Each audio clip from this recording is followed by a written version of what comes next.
दोस्तों आजकल हम सभी यूपीआई का यूज़ कर रहे हैं और कोई भी छोटी मोटी पेमेंट होती है वो भी यूपीआई से कर देते हैं और कोई बड़ी पेमेंट होती है उसको भी यूपीआई से कर देते हैं। तो इसका फ़ायदा कुछ ऐसे फ्रॉड लोग उठा लेते हैं जो कि आपको दिखाएंगे तो सही कि भैया मैंने पेमेंट कर दी है, लेकिन वो कुछ फेक ऐप्स होती हैं जो कि फेक यूटीआर जनरेट कर देती है, यानी कि यूनिक ट्रांजैक्शन रेफरेंस, जिसको दिखाकर आपको कहा जाता है कि भैया मैंने पेमेंट कर दी है और आप मान भी लोगे कि हाँ भाई लिखा हुआ तो आ रहा है पेमेंट हो चुकी है, लेकिन पेमेंट नहीं होती है। यहाँ पर दिल्ली के अंदर एक शख्स को पकड़ा गया है जो कि 5 सितारा होटल के अंदर अपनी फैमिली के साथ में रह रहा था। इस होटल का नाम है ल्यूटियंस होटल, जहां पर ये करीबन 28 मई से लेकर 3 जून तक रहा था और इसका खर्चा बैठा था करीबन 3,65,000 रुपए। तो इसने दिखा दिया इसी तरीके से पेमेंट करके कि ये देखो भैया मैंने पेमेंट कर दी है और कुछ दिनों बाद आपके पास में आ भी जाएगी।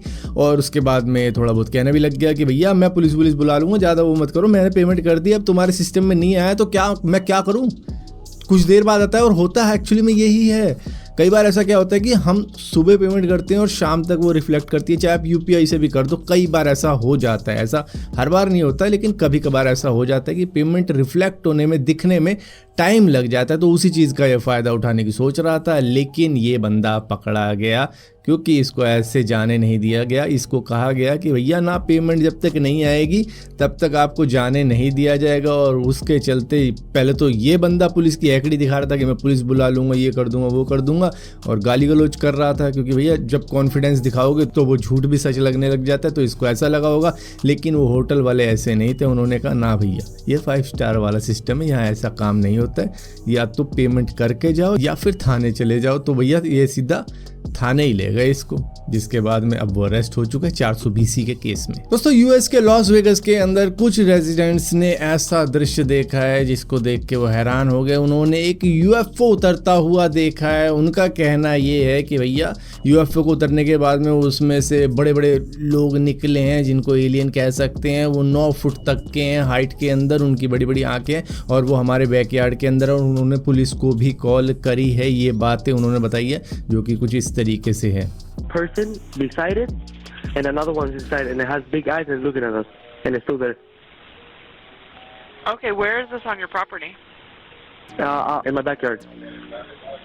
I swear to God, this is not a joke. This is actually we terrify of it. So there's 2 people or 2 subjects that are in your backyard?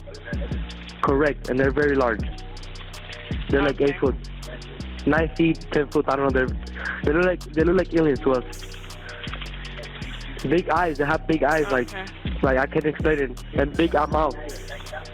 They're shiny eyes and they're not human. They're 100% they're not human. अब यहाँ पर problem क्या है ना कि जब भी इस तरीके की वीडियोस आती है मुझे ये समझ नहीं आता कि चल रहा है 2023, लेकिन तब भी इन वीडियो की क्वालिटी ऐसी क्यों होती है जैसे कि 1990 के वक्त में इनको शूट किया गया होगा। मतलब तब की क्वालिटी नज़र आती है, जबकि अब 1080p की क्वालिटी तो नॉर्मल हो चुकी है हर एक के फ़ोन में। हालांकि इन्होंने बॉडी कैम लगा रखा था अपने चेस्ट के पास में, तब भी एटलीस्ट 720p की तो क्वालिटी होनी चाहिए। ऐसा लग रहा है 144p पे रिकॉर्ड की गई है ये सारी वीडियो और फेक ही होगी मे बी। दोस्तों मार्क ज़करबर्ग ट्विटर की कॉपी करने के लिए अब पूरी तरीके से तैयार है। उन्होंने ट्विटर की तरह की एक ऐप निकालने का प्लान बना रखा है जिसका कोड नेम उन्होंने प्रोजेक्ट 92 रखा हुआ है और वो इस तरीके की दिखती है। दरअसल उसकी इमेज लीक हुई है, तो ये एक चैलेंज है ट्विटर को पूरी तरीके से। और यहीं पर जब उनके प्रोडक्ट की एप्पल ने कॉपी करी, बल्कि उनसे बढ़िया ही प्रोडक्ट बना दिया जिसका नाम है एप्पल विजन प्रो, उसको लेकर उन्होंने काफ़ी ज़्यादा बवाल मचा दिया कि भैया ये इतना कोई मैजिकल प्रोडक्ट नहीं है, ना कोई सोल्यूशन है इस तरीके का। हमने जो बनाई है चीज़ वो इससे 7 गुना सस्ती है और काफ़ी ज़्यादा बजट फ्रेंडली है, काफ़ी अच्छी है, काफ़ी कुछ कर देती है। इन्होंने तो मतलब सीधा कहा है, उन्होंने ऐसा नहीं है कि मतलब घुमा फिरा के सीधा एप्पल की बुराई कर रहे हैं मुँह के मुँह कि भैया इसके अंदर तो इन्होंने वायर भी लगा रखे हैं, ये वायरलेस भी नहीं है, काफ़ी ज़्यादा एनर्जी भी कंज्यूम करता है और यहाँ पर काफ़ी ज़्यादा पैसे भी चार्ज कर रहे हैं। तो मतलब क्या बनाया है इन्होंने, मतलब दूसरा तुम्हारी कॉपी करे तो उसकी बुराई कुछ इस तरीके से कर दो। तो इसके बाद में भैया एप्पल के टिम कुक ने कहा है there is no competition between Meta and Apple Vision Pro. मतलब कोई कंपटीशन नहीं है भैया तुम्हारा हमारा, हमारी तो लीग ही बिल्कुल अलग है।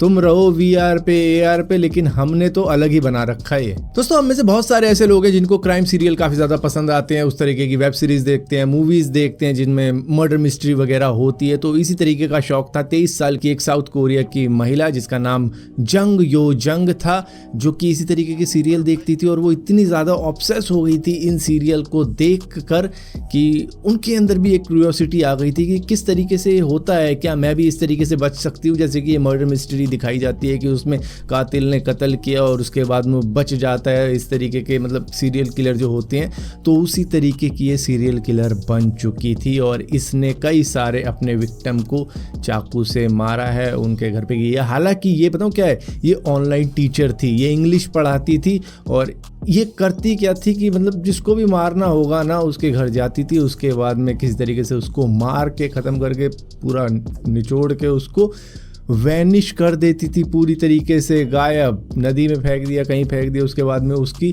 आइडेंटिटी तक गायब कर देती थी, उसके जितने भी आईडी प्रूफ हैं, उसका मोबाइल है, सब कुछ, मतलब दुनिया से उसकी पूरी आइडेंटिटी ही हटा देती थी कि ये इंसान कभी था भी इस दुनिया के अंदर। इस तरीके से उसको गायब करती थी और इन द एंड पकड़ी गई।